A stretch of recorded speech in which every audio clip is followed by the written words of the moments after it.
India میں مسلمان دو حالت میں ہیں، مجموعی طور پر اقلیت میں ہیں، اور یاد رکھیے گا اس ملک میں کوئی اکثریت نہیں ہے، یہ اقلیتوں کی اکثریت کا ملک ہے، مائنورٹیز کی میجورٹی کی کنٹری ہے۔ ہمیں اپنے دماغ کی کھڑکی کھولنی پڑے گی اور اس سے نکلنا پڑے گا جہاں ہم بیٹھے ہوئے ہیں۔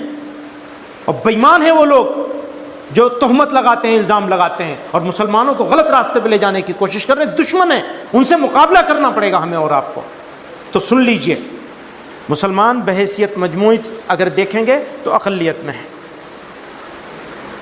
اور مقامی طور پر کہیں اقلیت میں ہے کہیں اکثریت میں ہے، کہیں اقلیت میں ہے کہیں اکثریت میں ہے۔ دیوبند میں اکثریت ہے۔ تو اس طرح سے الگ الگ علاقے ہیں جہاں مسلمان مقامی طور پر اکثریت میں ہیں، اور بہت سارے علاقے ایسے ہیں جہاں مقامی طور پر بھی اقلیت میں ہیں۔ ٹھیک،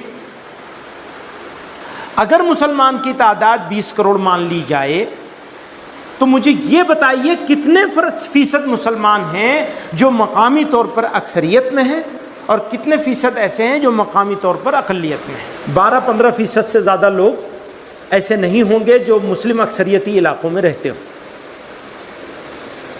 85 سے 90% یا 88% مسلمان غیر مسلم اکثریتی علاقوں میں رہتا ہے، ان کے درمیان رہتا ہے۔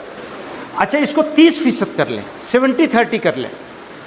30% مسلم میجورٹی، مسلم ڈومینیٹڈ ایریا میں رہنے والا مسلمان، 70% غیر مسلم علاقوں میں، تو 20 کروڑ کا 14 کروڑ غیر مسلموں کے بیچ میں رہتا ہے اور 6 کروڑ مسلمانوں کے بیچ میں رہتا ہے۔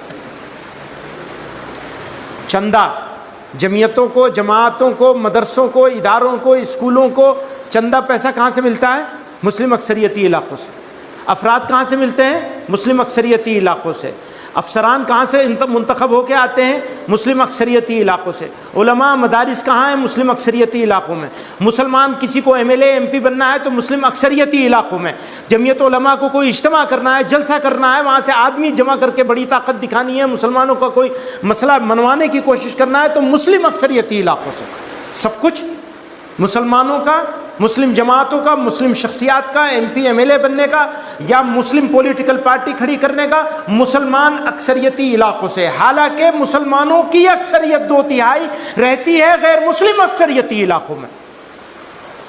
اگر کوئی جماعت، کوئی جمعیت، کوئی لیڈر، کوئی مولوی، کوئی ملا، کوئی مدرسہ، کوئی آدمی مسلم اکثریتی علاقوں میں رہنے والے لوگوں کی طرف دیکھے اور غیر مسلم اکثریتی علاقوں میں رہنے والے لوگوں کے مسائل کو، پرابلمز کو، ایشوز کو نظر انداز کر کے پالیسی بناتا ہے، ایکشن پلان بناتا ہے، ایکشن لیتا ہے، تو وہ بے ایمان ہے، دھوکے باز ہے۔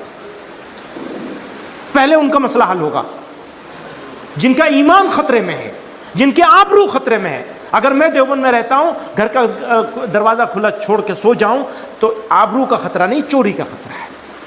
وہ گھر کا دروازہ بند کر کے بھی سوتے ہیں تو ان کی آبرو محفوظ نہیں رہتی۔ ان کے بارے میں سوچے بغیر کوئی کام کیا جائے گا، چاہے آپ 70 پاکستان بنا لیں، آپ مسلمانوں کے دشمن کہلائیں گے۔ بنے ہوئے پاکستان کو پاکستان بنایا گیا۔ مجھے یہ بتایا جائے کہ کنڑ بولنے والا جو مسلمان گاؤں دیہات میں پڑا ہے، اس کے ریہیبلیٹیشن کا پلان مجھے بتایا جائے، پھر مجھ سے بات کریے۔ اور اگر اس کا پلان نہیں بن سکتا ہے تو دوسرا کوئی پلان انڈین مسلمانوں کے لیے نہیں ہو سکتا۔ ان کو نظر انداز کر کے انڈین مسلمز کے لیے کوئی پلان بنایا جائے گا، دھوکہ ہوگا وہ بس۔ آپ سمجھ رہے ہیں میری بات؟ ہمارے سامنے 14 کروڑ مسلمان ہیں، 14 ہیں نہیں، وہ ہیں 18 کروڑ۔ یہ 2-4 ہی کروڑ ہیں، بس 2-3 کروڑ جو انڈین مسلمانوں کے ریپریزنٹیٹیو بن گئے ہیں، صرف اپنی لوکل اجتماعیت کی بنیاد پر کہ ہم ایم ایل اے جتا سکتے ہیں، ہم ایم پی جتا سکتے ہیں، تو ہم ہیں۔ اس لیے میں نے کشمیر پر وہ بات کری تھی۔ پھر کہتا ہوں، بار بار کہوں گا، مجھے یا تو سمجھا لو، میں واپس ہو جاؤں گا، ورنہ 1952 میں فیصلہ ہوا تھا، 1973 میں فیصلہ ہوا تھا، 1966 میں فیصلہ ہوا تھا۔ 52 میں تو مولانا حسین احمد مدنی کی صدارت میں فیصلہ ہوا تھا کشمیر کے اوپر۔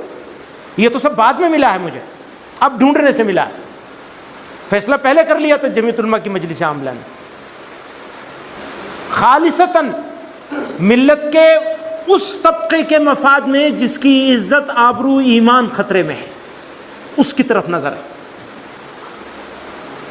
آپ سمجھ رہے ہیں؟